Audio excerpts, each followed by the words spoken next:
Hello friends, welcome back. Sir previous video में हमने देखा था कि वाइल लूप क्या होता है और उसके एलिमेंट्स क्या होते हैं। आई होप आपको समझ में आया होगा। मैंने आपको वाइल लूप से फैमिलियर करा दिया था कि भाई वाइल लूप की वर्किंग क्या है, वाइल लूप के साथ आप वर्क कैसे कर सकते हो। सारे एलिमेंट्स मैंने आपको अच्छे से समझा दिए थे। इस वीडियो में हम वाइल लूप के रिस्पेक्ट में कुछ एग्जांपल्स करेंगे जिससे आपको वाइल लूप और अच्छे से क्लियर हो जाएगा कि आप अपने लॉजिक कैसे इंटीग्रेट कर सकते हो, उसे मैनिपुलेट कैसे कर सकते हो, लूप को कंट्रोल कैसे कर सकते हो। तो यार बिना टाइम को वेस्ट करे चलिए स्टार्ट करते हैं। और जब तक मैं अपनी फाइल ओपन करता हूँ यार, आप लोगों को पता है क्या करना है। वीडियो को लाइक करो और चैनल को सब्सक्राइब कर लो अगर आप फर्स्ट टाइम आए हो तो। सो देखो गाइस, मैं यहाँ पर अपनी फाइल ओपन करता हूँ। This is my file. और अब मैं यहाँ पर कुछ चीजें इंप्लीमेंट करूंगा। तो सबसे पहले मैं आपको बता दूंगा कि भाई आज हम करने क्या वाले हैं। तो दिस इज अवर टास्क। आज हम सारा का सारा इंप्लीमेंट करके देखेंगे। सबसे पहले क्या बोला मैंने, print sum of first 10 natural numbers and its average. Okay, समझ में आया क्या बोला कि भाई जो स्टार्टिंग के फर्स्ट 10 नेचुरल नंबर्स है उनका आपको सम निकालना है और फिर उसका एवरेज निकालना है। बहुत सिंपल सा टास्क है। किसकी हेल्प से? वाइल लूप की हेल्प से। तो आइए स्टार्ट करते हैं। ओके, तो इसमें आपको यूजर से लेने की कोई जरूरत नहीं। आपको मैंने यहाँ पे स्पेसिफाई करा है कि क्या करना है आपको 10 तक के। ओके, 10 तक के नंबर आपको लेने हैं। तो मैंने बोला कि भाई जो भी आपका एक नंबर होगा वो लेस देन 10 होना चाहिए। ओके, जब तक आपका वो नंबर है वो लेस देन 10 रहेगा, गॉट इट, तब तक आपका लूप चलेगा। Okay guys, my num log is off, तो इसलिए यहाँ पर 10 टाइप नहीं हुआ। ओके, तो मैंने यहाँ पर कर दिया 10। और इस नंबर को मैं इनिशियली क्या ले लेता हूँ, 0। मतलब ये एक तरह से आपका इटरेटर है जो आपके लूप को कंट्रोल करेगा। ओके, अगर ये बढ़ेगा तो अभी आपकी कंडीशन मैच हो पाएगी।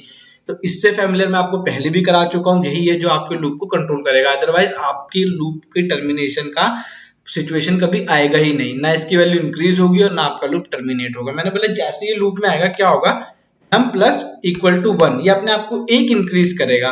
इंक्रीज करने के बाद अब आपको क्या करना है भाई, आपको ये करना है, आपको फर्स्ट 10 नेचुरल नंबर का सम करना है। बट सम करके आपको उसे कहीं पर होल्ड भी तो करना पड़ेगा। तो इसलिए मैंने एक वेरिएबल ले लिया ऐड, गॉट इट। और उस ऐड को मैंने इनिशियली क्या दे दिया, 0, सो दैट पता चल सके कि भाई उसमें जो डाटा आएगा वो इंटीजर टाइप का आएगा। ओके, तो मैंने यहाँ पर उसे बना दिया है। देखो यहाँ पर ऐड ले लिया। अब मैं क्या कहूंगा, add equal to add plus num. अब आप लोग सोच रहे होंगे कि भाई मैंने ऐड प्लस नम क्यों करा।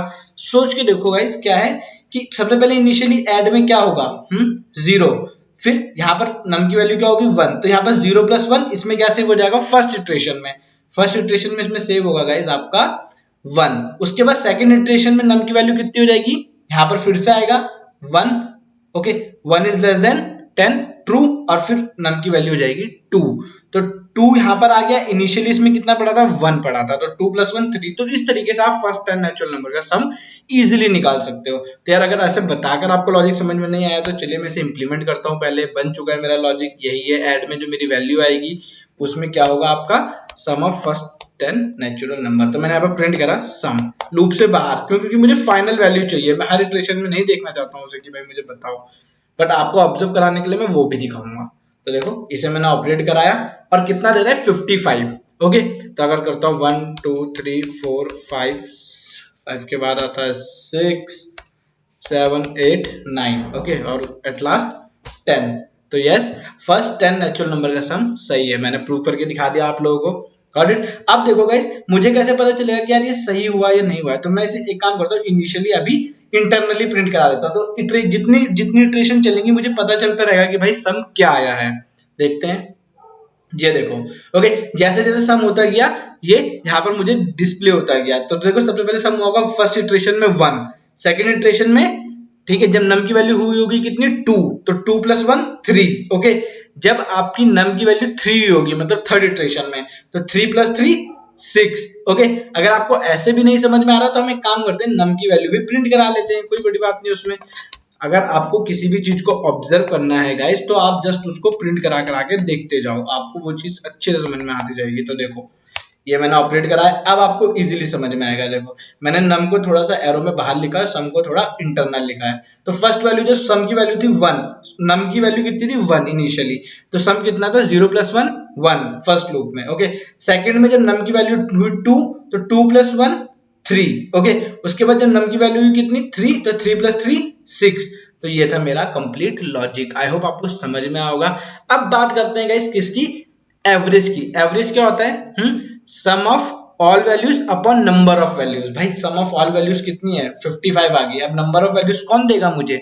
So guys number of values के लिए आप सिंपल एक काम करो, एक काउंटर ले लो। मैंने यहाँ पे ले लिया सी इज माई काउंटर, या फिर वैसे इसकी जरूरत नहीं है गाइस क्योंकि मेरे पास काउंटर इनिशियली है, नाम है मेरा, मैं उसे यूज कर सकता हूँ। तो मैंने एक वेरिएबल ले लिया एवरेज और उसमें अभी इनिशियली क्या डाल दिया, 0 डाल दिया है। ओके, अब मुझे क्या करना है, बस एक लाइन लिखनी है और मेरा एवरेज भी मुझे मिल जाएगा। वो क्या होगा, एवरेज इक्वल्स टू में add divide by number. Okay, number कितना है भाई, जितने भी नंबर होंगे उतने का ही तो यहाँ पे सम हो रहा होगा, है ना। इनिशियली मेरा लॉजिक यही है, मैंने 10 नंबर बोला था तो कितने नंबर यूज होंगे 10, और 10 का सम तो total number, sum of total number divide by number. Okay, तो मैंने वो लॉजिक यहाँ पे लिख दिया है। अब मैं एवरेज को प्रिंट कराता हूँ। ओके, तो ये रहा मेरा सम। इनिशियली मैं इसे बाहर कर लेता हूँ ऐड को, और इसे मैं यहाँ पर इंटरनली प्रिंट करा देता हूँ एवरेज। तो देखो गाइस ये रहा मेरा एवरेज। एक छोटा सा लॉजिक मैंने आपको बस ये बताया कि भाई ये होता क्या है, not sum its average, AVG average. और इसे मैं अभी के लिए कमेंट कर देता हूँ। तो देखते हैं, यस गाइस, सो सही बात है। अगर मेरा सम है 5.55 तो जो मेरा एवरेज आएगा divide by 10 which is 5.5। Okay, so this is all about your while loop, this is all about your while loop. अब एक और एग्जांपल देखते हैं। ये तो हमारा फर्स्ट वाला था। ओके, अब हम सेकंड देखते हैं। तो इसे मैं कमेंट कर देता हूं अभी के लिए क्योंकि ये मेरा बन चुका है। अब हम सेकंड का देखते हैं। तो इसे पहले मैं नीचे कर लेता हूं दिस। ओके, ये था फर्स्ट। अब हम इंप्लीमेंट करने जा रहे हैं सेकंड पार्ट।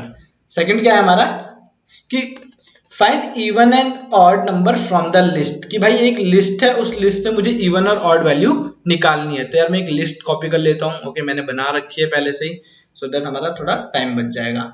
ओके, ये मेरी लिस्ट है, इसमें मैंने रैंडमली कोई भी वैल्यू डाली है। मुझे क्या करना है, इसमें से इवन वैल्यू और ऑड वैल्यू को अलग अलग करना है। अब मैं कैसे करूंगा, सोच के देखो आप, इसे बहुत अच्छा लॉजिक है।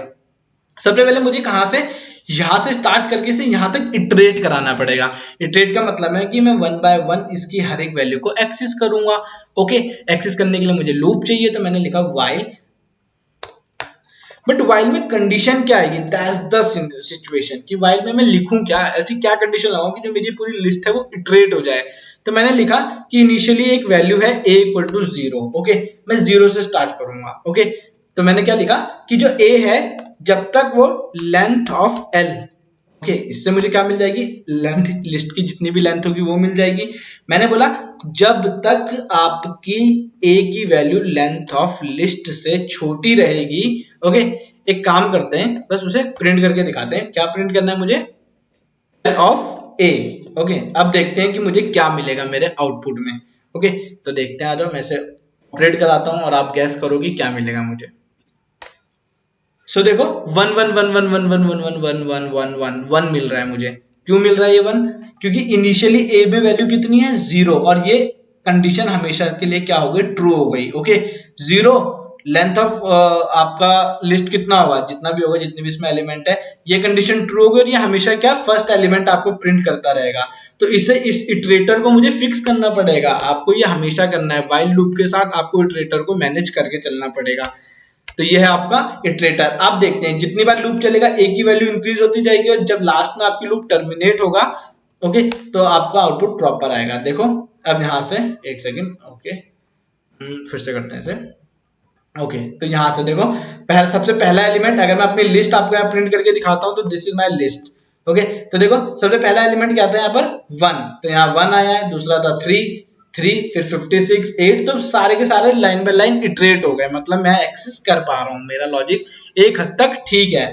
मैंने यहाँ पर क्या करी, इंडेक्सिंग करी है। जब a की वैल्यू 0 हुई होगी तो इसमें 0 पास हुआ, 1 हुई तो 1 पास हुआ, 2 हुई तो 2 पास हुआ। मतलब एक स्ट्रक्चर बना दिया, मैं डेटा पास करते जा रहा हूँ, मुझे वैल्यू मिलते जा रही है। ओके, तो यहाँ से मुझे समझ में आया कि भाई अगर मैं इसके अंदर एक लॉजिक लिख दूं, क्या, while लूप को if के साथ इंटीग्रेट। ओके, while लूप को if के साथ में इंटीग्रेट कर देता हूं। मैंने बोला if L of A, अगर L of A, तो मैं क्या करता हूं, mod 2 करता हूं, which is equal 0। ये हम फर्स्ट डे से, डे 1 से करते आ रहे हैं, आपको इसके बारे में पता होगा। तो अब कुछ नहीं होगा, बस क्या हो जाएगा, print even number, even number. तो देखो ये रहा आपका इवन नंबर का लॉजिक, बहुत आसान है। और कैसे आएगा, L of A, got it. L of A इसलिए लिख रहा हूँ जो भी इस कंडीशन को सेटिस्फाइड करेगा बस वही यहाँ पर प्रिंट होना चाहिए। तो देख लेते हैं भाई कौन सेटिस्फाइड कर रहा है और कौन यहाँ पे प्रिंट होगा। सो गाइस अगर आप देखोगे तो मेरा लॉजिक प्रॉपरली वर्क कर रहा है, मुझे सारे के सारे इवन नंबर मिल चुके हैं। अगर ऑड प्रिंट कराना है तो और भी इजी है, क्या लिखना है आपको यहाँ पर, एल्स। मतलब जो इफ में नहीं आएगा वो किस में आएगा, एल्स में आएगा। तो प्रिंट ऑड वैल्यूज, ओके ये गलती से दब गया, ऑड वैल्यूज, ओके। तो ये आपका सिंपल सा एक लॉजिक है व्हाइल लूप के साथ। तो इसलिए मैं करा रहा हूँ कि सो दैट आपको चीजें अच्छे से क्लियर हो जाए। तो यहाँ पर मैंने ये लिख दिया। और अगेन तो अगर आप देखोगे तो इवन के मैसेज के सामने इवन वैल्यूज आ रही है और ऑड के मैसेज के सामने ऑड वैल्यूज आ रही है। ओके तो आई होप यार आपको समझ में आ गया होगा। नहीं आएगा तो एक बार ऑपरेट करके देखो, अपने आप से चीजें आपको समझ में आ जाएगी। ओके साइड में अगर आप देखोगे तो मैंने थोड़ा बहुत इसे विजुलाइज भी कराने की कोशिश करी है कि हाँ आपको वैल्यू समझ में आएगी कौन सी वैल्यू कहाँ जा रही है। जस्ट एक वेरिएबल में मैं वैल्यू बस स्विच कर रहा हूँ और कुछ नहीं कर रहा हूँ, बस चेक कर रहा हूँ और उसे आपको प्रिंट करा रहा हूँ। थर्ड क्वेश्चन देखते हैं क्या है मेरे पास, print table of any number. Table क्या, 1 से 10 तक के लिए, मतलब आपको 1 से 10 के रिस्पेक्ट में लिमिट में टेबल प्रिंट कराने हैं। अब यूजर जो भी नंबर देगा आपको उसका टेबल प्रिंट कराना है। तो देखते हैं, यूजर से वैल्यू ले लेते हैं एक। तो मैंने यहाँ पर कर रखा है तो मैं इसे यहाँ से कॉपी कर देता हूँ। मैंने num1 नाम का एक वेरिएबल लिया गाइस, उसमें यूजर से एक इंटीजर वैल्यू ले ली है। ओके इंटीजर वैल्यू लेने के बाद पहले तो मैं इसे कमेंट कर देता हूँ इस वाले क्वेश्चन को, क्योंकि ये हमें फिर डिस्टर्ब करेगा बीच में। ओके तो ये हो गया कमेंट। अब अगर आपको मैं बोलूं कि भाई मैंने यूजर से क्या करा है, नंबर एंटर ले लिया है, अब यूजर ने नंबर डाल दिया, मैं क्या लिखूंगा, व्हाइल एक वैल्यू कोई सी भी। ओके तो उसे मैंने अभी इनिशियली 0 से इनिशियलाइज कर दिया, या 1 से भी कर सकते हो क्योंकि टेबल मुझे 1 से प्रिंट कराना है। तो मैंने सी ले लिया, मैंने लिखा while c is less than 11, क्यों, क्योंकि मुझे 10 तक चाहिए। ओके इसलिए 11 एक्सक्लूडेड होगा। Got it. मैंने बोला क्या कि भाई आपका जो सी है वो लेस देन कितना होगा, 11 होगा। तो क्या प्रिंट होगा, सिंपल एक लॉजिक लिख रहा हूं यहाँ पे, एक लाइन स्टेटमेंट। अगर आपको ये नहीं पता परसेंट डी क्या होता है, कैसे वर्क करता है, मैंने डिस्क्रिप्शन में लिंक दिया है और ये चीज मैंने आपको पढ़ाई भी है। यहाँ पर पढ़ाई अब आप बोलोगे तो ये मैंने आपको स्ट्रिंग फॉर्मेटिंग में पढ़ाया है, जब मैं आपको स्ट्रिंग पढ़ा रहा था तो आप वो वाला ट्यूटोरियल जाके देख सकते हो। ये मैं बस क्या कर रहा हूँ, वैल्यू स्कैन कर रहा हूँ, चीज वही है। मैं इसे नॉर्मल भी लिख सकता था गाइस, बट जब हमने चीजें पढ़ी है तो हमें उसका यूज भी करना आना चाहिए। तो बस मैंने अपना लॉजिक लिखा है, काउंट 1 into c। ओके यहाँ पर काउंट नहीं था, मैं काउंट बोल रहा था, it is your c value. तो देखो मैंने क्या लिखा कि परसेंट डी, ये वाला परसेंट डी इस वाली वैल्यू को फेच करेगा, ये वाला परसेंट डी इस वाली वैल्यू को फेच करेगा सी को, और इक्वल टू के जो बाद का परसेंट डी है वो इससे फेच करेगा इस वाली वैल्यू को, num1 into c को। तो भाई आपका लूप यहाँ रेडी है, बट पहले मैं इसे ऑपरेट कराता हूँ और देखता हूँ आउटपुट क्या आता है। ये मेरा इनफाइनाइट लूप में जाएगा, मैं अभी बता देता हूँ। ये मैंने ऑपरेट कराया और मैंने डाला कि मुझे 5 का टेबल प्रिंट करना है। तो क्या आएगा, हमेशा 5 1 5। ये देखो क्यों आएगा, क्योंकि मैंने सी की वैल्यू को इंक्रीज ही नहीं कराया। अगर आप देखोगे तो मैंने सी की वैल्यू को इंक्रीज ही नहीं कराया, इसीलिए वो इनफाइनाइट लूप में चला गया। ये चीज आपको हमेशा याद रखनी है अपने एंड से, कभी आप इसे नहीं भूलोगे। c प्लस इक्वल टू 1, अब मेरा लूप सही काम करेगा। अब मैं डालता हूँ मुझे 5 का टेबल चाहिए, यस इट्स राइट। फिर से मैंने ऑपरेट कराया, मैंने बोला मुझे 12 का टेबल प्रिंट करा के दो, ऑब्वियसली ये भी आ रहा है 22। तो यार जो दैट्स अप टू मी, मैं जो भी करना चाहूँ, मेरा लॉजिक तैयार है, यूजर डिफाइंड लॉजिक है। यूजर जो भी बोलेगा ये 1 से 10 तक के उसके टेबल को प्रिंट करा के आप दे देगा। ओके आई होप आपको समझ में आएगा भाई कि ये लॉजिक कैसे वर्क कर रहा है। बहुत इजी है गाइस, इतना टाइम नहीं देना है इनमें, बस थोड़ा थोड़ा आपको प्रैक्टिस भी इसलिए करा रहा हूँ क्योंकि आप सिंटैक्स से और उसकी वर्किंग से फैमिलियर हो जाओ। ओके जो मेजर हम प्रैक्टिस करेंगे वो हम सारे लूप पढ़ने के बाद करेंगे, इसके बाद हम फॉर लूप पढ़ेंगे, उसके बाद हम प्रैक्टिस पे जाएंगे मल्टीपल वीडियोस में। ओके तो देखते हैं, चलो आ जाओ। अभी के लिए तो यही करना है हमें, इसे भी कमेंट कर दिया। इसके बाद क्या है, take string from the user and separate small and capital letter. बहुत इजी क्वेश्चन है, बहुत ही ज्यादा इजी है। ओके कि आपको क्या करना है, यूजर से सबसे पहले क्या कर देना है, एक स्ट्रिंग इनपुट लेनी है। ओके एक यूजर से स्ट्रिंग इनपुट लेनी है, तो आपने तो ले ली, सबसे पहले डेटा लिया, उसमें एक स्ट्रिंग इनपुट ले लिया और यूजर को प्रिंट भी करके दिखा दी। सेकेंडली अब आप क्या करोगे, उस स्ट्रिंग में से सेपरेट करना है small letter and capital letter. Okay, तो आइए देखते हैं कि ये कैसे पॉसिबल है। अब सेपरेट करने के लिए क्या करना है भाई, मुझे कहीं स्टोर कराना पड़ेगा, तो स्टोर कराने के लिए मैं दो एम्प्टी स्ट्रिंग बना देता हूँ। सबका नाम, सबसे पहले मैंने एक का नाम रखा कैप, ये है एक एम्प्टी स्ट्रिंग, और एक का नाम रखा मैंने लोअर। ओके, ये भी क्या है, एक एम्प्टी स्ट्रिंग है। ये दोनों एक एम्प्टी, दोनों अलग अलग एम्प्टी स्ट्रिंग है। ऊपर वाले में कैपिटल स्टोर होगा, नीचे वाले में स्मॉल लेटर स्टोर होंगे। फिर मैं बोल रहा हूँ व्हाइल एक्स या ए, जो भी लेना चाहो आप ले सकते हो। एक वैल्यू को तो मुझे छोटा रखना ही पड़ेगा, 0, क्यों, क्योंकि ये मेरा इटरेटर है, ये मेरे लूप को हैंडल करके चलाएगा। लेंथ ऑफ स्ट्रिंग, ओके, या फिर लेंथ ऑफ डेटा, कि भाई जब तक ये लेंथ ऑफ डेटा से छोटा रहेगा, ओके, क्या चेक होगा, इफ, लॉजिक देखना क्या लिख रहा हूं मैं, if data dot is upper, data dot is upper, मतलब आपकी जो भी स्ट्रिंग है उसमें ये इज अपर चेक करेगा, बट कैरेक्टर्स को, किसे, कैरेक्टर्स को। अभी मैं आपको इसे प्रिंट भी करके दिखाऊंगा, तब आप इसे ज्यादा इजीली समझ पाओगे। तो मैं क्या बोल रहा हूं, if data A dot is upper, okay, तो यहां पर मैंने लॉजिक लिख दिया है, और क्या करना है, बस cap plus equal to data of A, ये आपका लॉजिक रेडी है। अब आप सोचोगे कि भाई होगा क्या इसमें। सबसे पहले तो मैं ऐसे प्रिंट करके दिखा देता हूँ, प्रिंट एल ऑफ ए। तो यहां पर आपको पता चल जाएगा कि आपका डेटा कैसा एक्सेस हो रहा है, आप डेटा कैसे एक्सेस कर पा रहे हो। इसे मैं कमेंट कर देता हूं यहाँ पर, आप देखते हैं। तो मैं कोई भी मैसेज डालता हूं, मैंने डाला ask it loud is good, okay, तो देखते हैं, okay, L is not defined, चलो अभी हटा देते हैं। बट अभी अगर आप देखोगे यहाँ पर एल मैंने कहाँ यूज करा है, लेंथ ऑफ एल, ओके, यहाँ पर डेटा आना चाहिए था, सॉरी माय मिस्टेक, मैंने ऊपर से एल ले लिया उसे। तो अभी के लिए चलो मैं ये स्ट्रिंग डाल देता हूँ, और अगर आप देखोगे तो ये इनफाइनाइटली उसे ट्रेड कराते जा रहा है फर्स्ट एलिमेंट को। क्यों कराते जा रहा है ये भी आपको पता होगा, क्यों, क्योंकि मैंने ए को इंक्रीज नहीं करा है, ए को मुझे इंक्रीज भी तो करना था।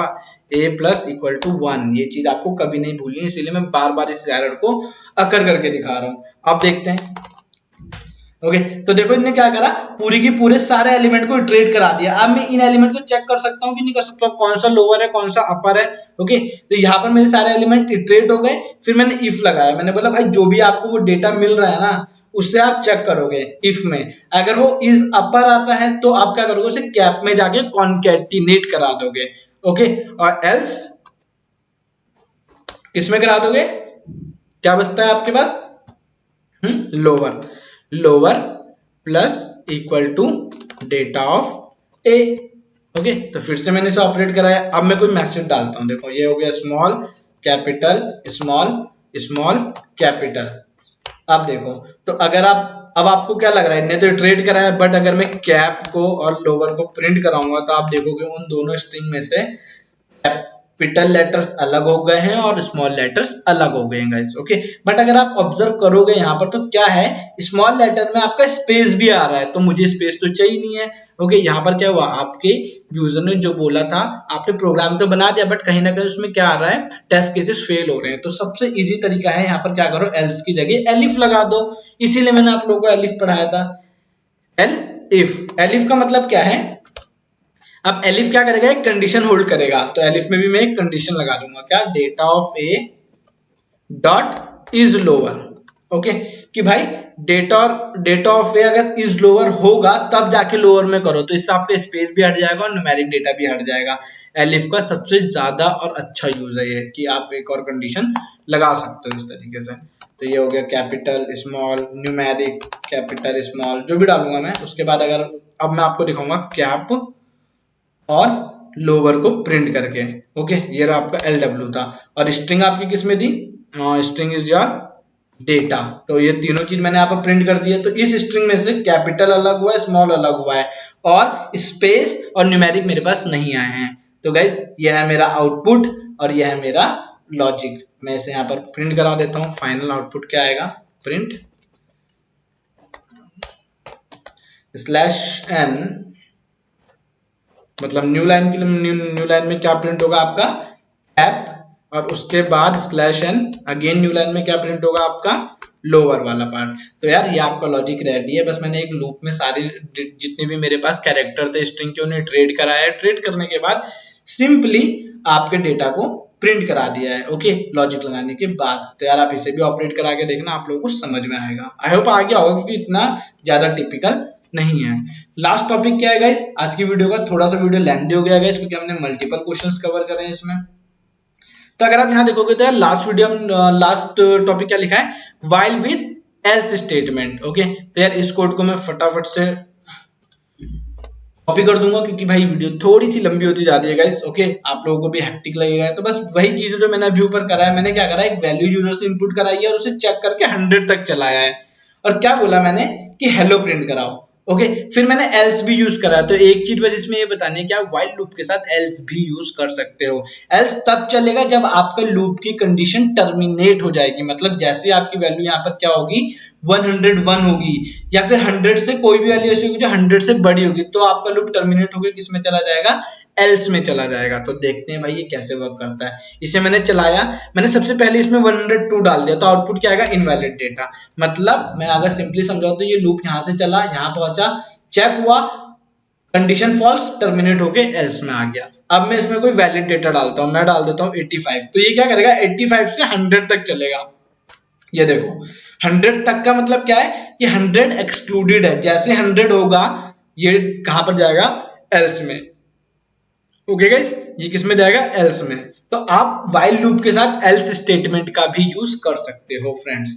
तो यार गाइस इस वीडियो में इतना ही। आई होप आपको समझ में आए होगी सारी के सारे एक्सरसाइजेस, क्योंकि बहुत बेसिक सी थी। और ये फाइल आपको डिस्क्रिप्शन में मिल जाएगी। प्लस प्रैक्टिस के लिए मैं अभी आपको यहाँ पर कोई क्वेश्चन देखो, कुछ क्वेश्चन फ्लैश हो रहे होंगे, तो यार आप उसे प्रैक्टिस करो, मुझे कमेंट सेक्शन में बताओ कि उसका सॉल्यूशन क्या होगा। अगर आपका सॉल्यूशन गलत होगा तो मैं रिवर्ट बैक करूंगा, ओके, कि उसका करेक्ट सॉल्यूशन क्या है। और अगर आपका आउटपुट सही आता है उन क्वेश्चंस का, ओके, आपका जो भी फ्लो सही आता है, तो यार वेल एंड गुड है, आप उसे और ऑप्टिमाइज करिए। मैं उसे फिर बताऊंगा कि आप उसे ऑप्टिमाइज कैसे कर सकते हो। तो यार मुझे कमेंट करके बताइए, ताकि मुझे पता चले कि भाई आप लोगों को कितना समझ में आ रहा है। सो यार गाइस इस वीडियो में इतना ही, मिलते हैं नेक्स्ट वीडियो में। Till then thank you guys, bye bye. और हाँ wait a second, next video में हम डिस्कस करने वाले हैं फॉर लूप। ओके, तो चलिए बाय बाय गाइस।